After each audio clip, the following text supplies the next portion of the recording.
नमस्कार मेरे श्रोतागण। मैं आपको आज वास्तुशास्त्र के बारे में जानकारी दे रही हूँ कि वास्तुशास्त्र क्या है। वास्तु एक व्यवस्था है और शास्त्र कोई विज्ञान है। तो वास्तुशास्त्र एक ऐसी व्यवस्था जिसमें हमारे जीवन का, हमारे रहने का स्थान होता है, घर होता है। वहाँ पे हम सुख सुविधा से, आनंद और निश्चिंतता से रह सके। तो वास्तु पुरुष की कल्पना कैसे की गई, वास्तु पुरुष कैसे उत्पन्न हुआ और वास्तुशास्त्र की उत्पत्ति कैसी हुई, इस बारे में मैं आपको जानकारी दे रही हूँ। देखिए, प्राचीन काल में, अति प्राचीन काल में एक स्वर्ग लोक से एक बहुत काला धुंध वो धरती की ओर आ रहा था और ये इतना विशाल धुंध था कि सारे देवता उसको देख करके भयभीत हो गए, आश्चर्यचकित हो गए।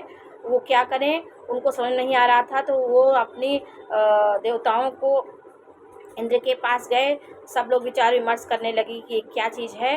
तो उस वास्तु पुरुष की काली छाया जो थी, उन देवताओं ने उसको औंधा मुँह करके धरती पे गिरा दिया और जिस जिस देवता ने जिस जिस अंग को पकड़ा, उस अंग में उस देवताओं का स्थान हो गया।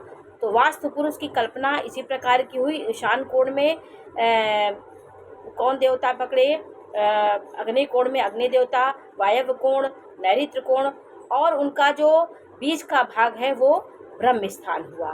तो पेट को ब्रह्म स्थान कहा गया।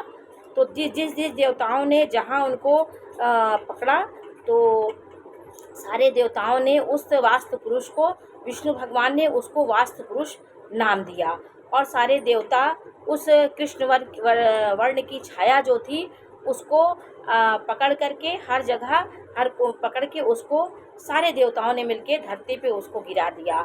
जिस जिस अंग में जिस देवताओं ने स्पर्श करके उसको पृथ्वी पर रखा, उस अंग में उस देवताओं का निवास हो गया। तो वास्तु पुरुष एक भवन का निर्माण की एक योजना बनाई गई कि उससे कैसे हमारा उस वास्तु पुरुष को एक पिंड के रूप में वो धरती पे गया।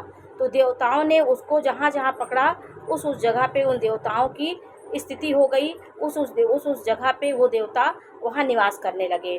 तो प्राचीन काल में जो वो वास्तु पुरुष की कल्पना की गई, वो धरती पे आया।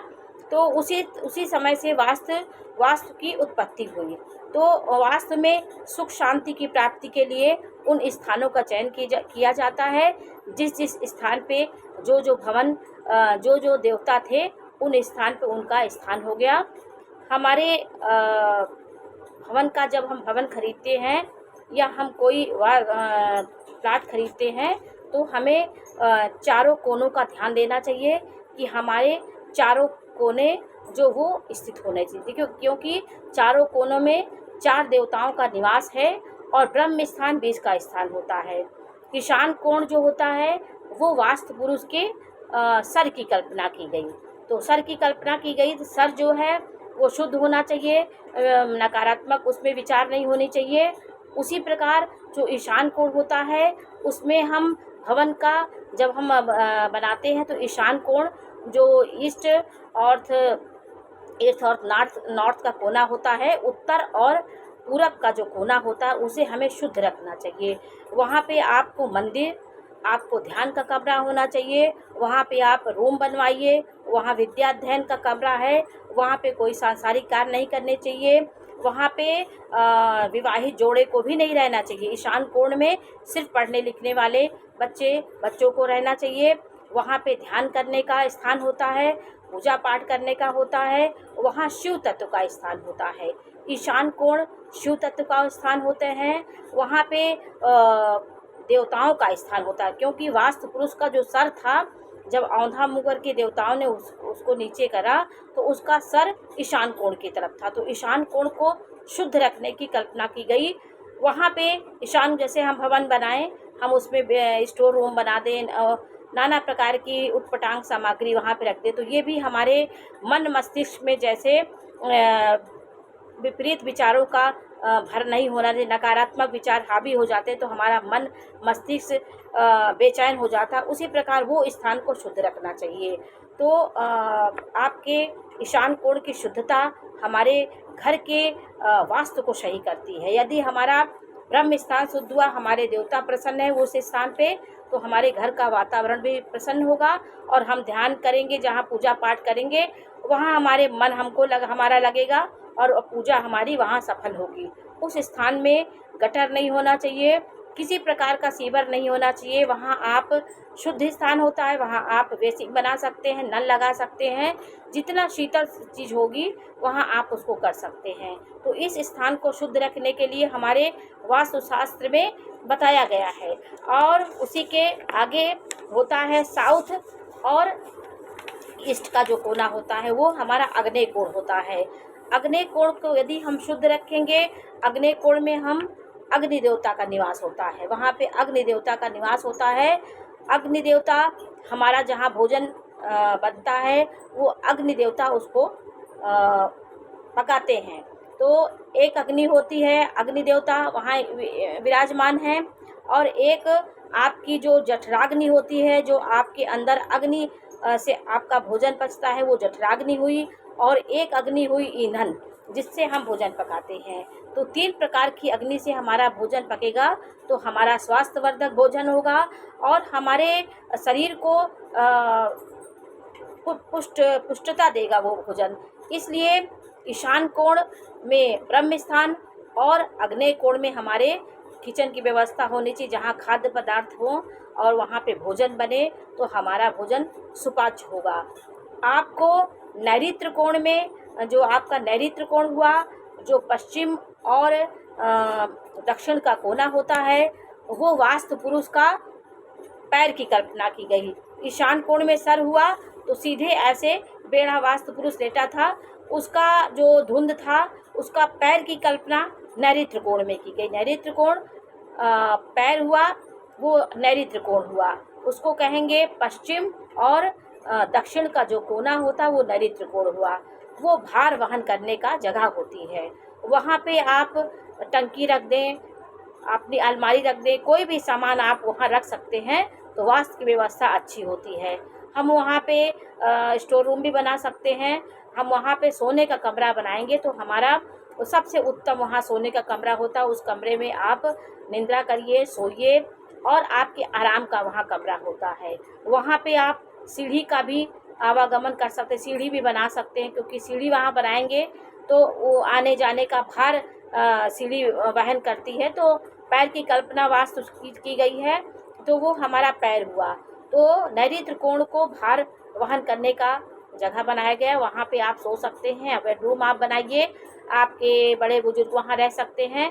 हर तरह का वहाँ शयन कक्ष उत्तम होता है।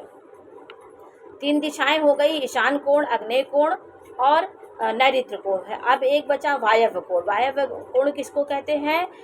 पश्चिम और पश्चिम और उत्तर का कोना। पश्चिम उत्तर का कोना ये वायव्य कोण हुआ। नॉर्थ और वेस्ट, आपका उत्तर और पश्चिम का जो कोना हुआ वो वायव्य कोण हुआ। वायव्य कोण की कल्पना हमारे वहाँ पे श्वास का आवागमन होता है। आपके जो अतिथियों का कमरा होता है वो वायव्य कोण में करना चाहिए। वहाँ स्थायी चीज़ नहीं होनी चाहिए, खिड़की वहाँ होनी चाहिए, चिमनी की व्यवस्था वहाँ आपको करना चाहिए। और जीवन के जो भी आवागमन के चीज़ें हैं, आपको आना जाना, श्वास का जैसे आदान प्रदान आना जाना श्वास का होता, उसी प्रकार उस वायव्य कोण की खिड़कियों को खुली रखना चाहिए। वायव्य कोण आपका खुला होना चाहिए। वहाँ पे जो भी आप कमरा बनाइए उसको खुला रखिए।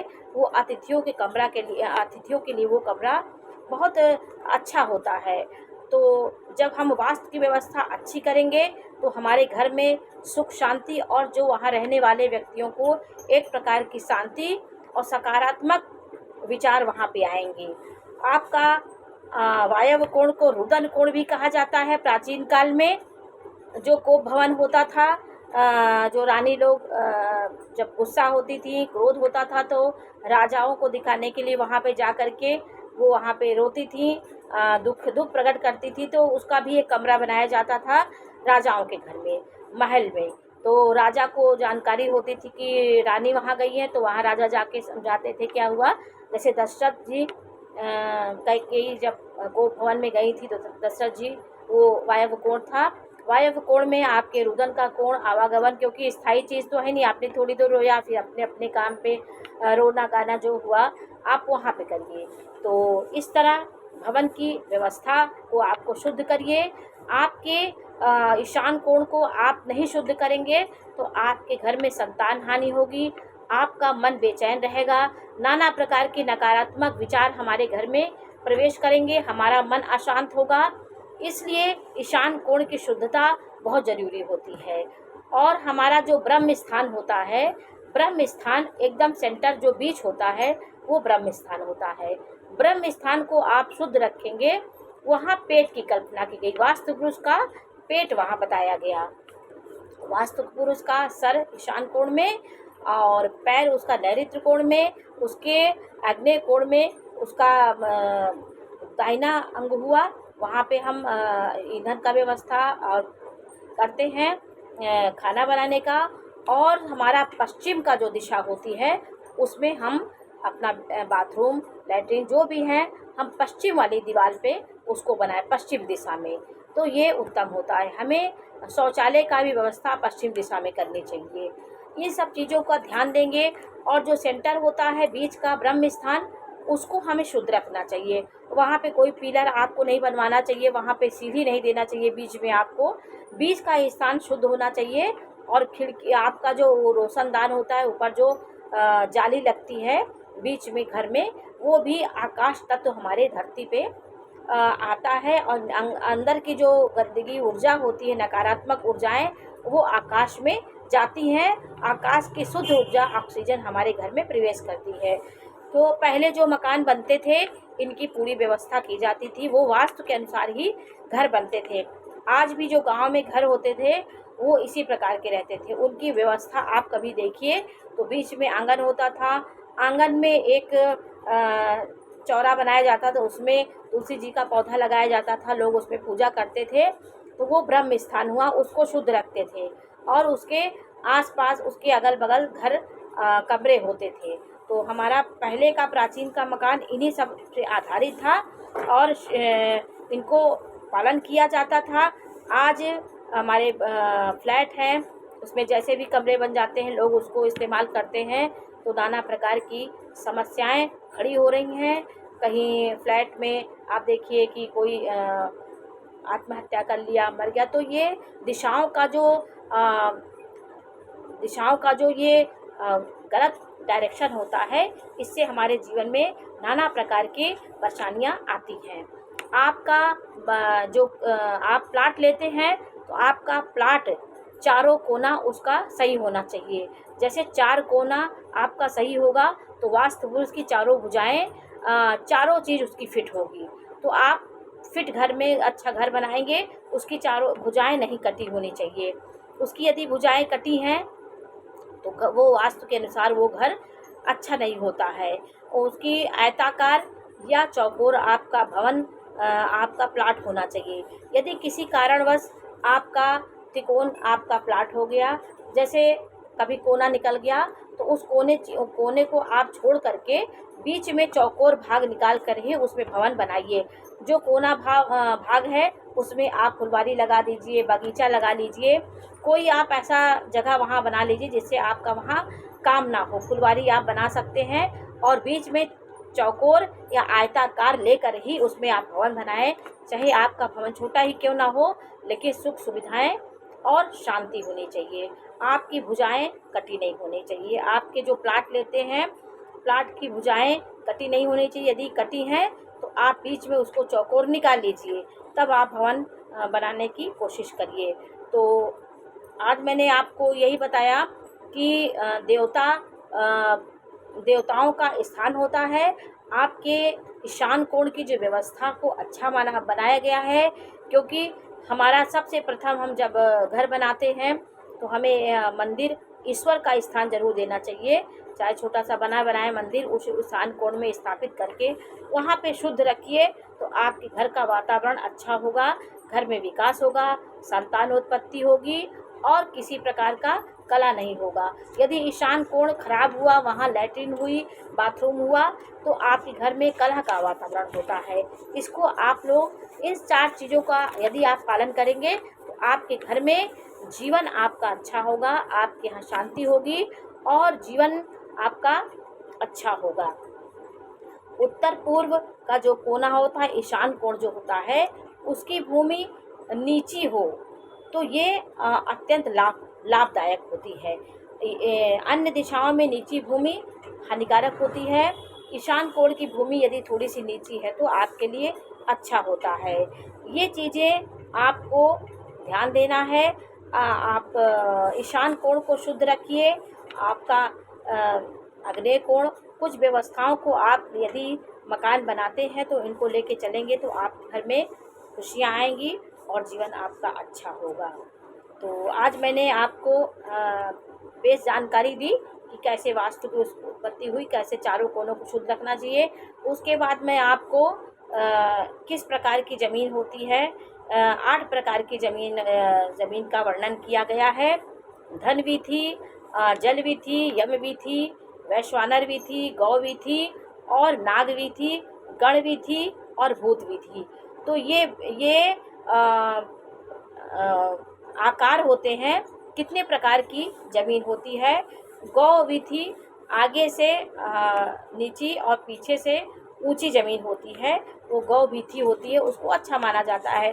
इसमें कई कल्पनाएँ कई वर्णन किया गया है।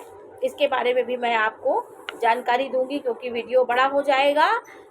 पश्चिम दिशा की ओर अगर आपका मकान उत्तर दिशा में है और सबसे बेस्ट मकान होता है उत्तर दिशा का मकान, वो सबसे अच्छा माना जाता है। उत्तर और पूर्व का जो भवन मुख्य द्वार होता है वो अति उत्तम माना जाता है। उसमें सूर्य का प्रकाश आपके घर में, सुबह की किरण की जो सूर्य होता है वो आपके घर में प्रवेश करती है, वो सबसे उत्तम भवन माना जाता है, पूर्व और उत्तर कोना। लेकिन आपकी राशियों से भी आपकी दिशाओं का फल मिलता है।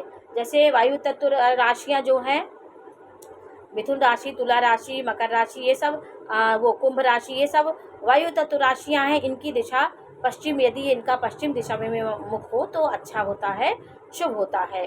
और उत्तर दिशा में किनका होता है, जल तत्व राशियाँ जो होती हैं, कर्क राशि, वृश्चिक राशि, आपकी मीन राशि, इन ये राशियाँ जल तत्व राशियाँ होती हैं। तो जल तत्व राशियों में उत्तर दिशा शुभ होती है। और मेष, सिंह और धनु राशि, ये अग्नि तत्व राशियाँ, उनके लिए पूर्व दिशा बहुत शुभ होती है। और जो दक्षिण दिशा किसके लिए शुभ होती है, जो राशियाँ पृथ्वी तत्व होती हैं, जैसे वृषभ राशि, ये दक्षिण दिशा इनके लिए पृथ्वी तत्व राशि है। कन्या राशि और मकर राशि, ये पृथ्वी तत्व राशियाँ होती हैं, इनके लिए दक्षिण दिशा शुभ भी हो जाती है। यदि दक्षिण दिशा का आपका प्लाट है तो उसमें आप मुख्य द्वार है तो आप पंचमुखी हनुमान का वहाँ चित्र लगाइए, ये आपके लिए शुभ होगा। और ये सब चीज़ें आपको ध्यान दीजिए तो आपका भवन अच्छा होगा, आपके जीवन में शांति आएगी, सुख शांति आएगी। तो आज मैंने आपको थोड़ी सी वास्तुशास्त्र के बारे में जानकारी दी। जानकारी आपको कैसी लगी हमें अवश्य बताइए। चैनल को लाइक करिए, सब्सक्राइब करिए। मैं वास्तु के माध्यम से भी ज़मीनों का भी 8 प्रकार की ज़मीनों का भी वर्णन मैं करूँगी, चर्चा करूँगी आपसे कि ज़मीन ऐसी हो तो आपको क्या करना चाहिए। नमस्कार।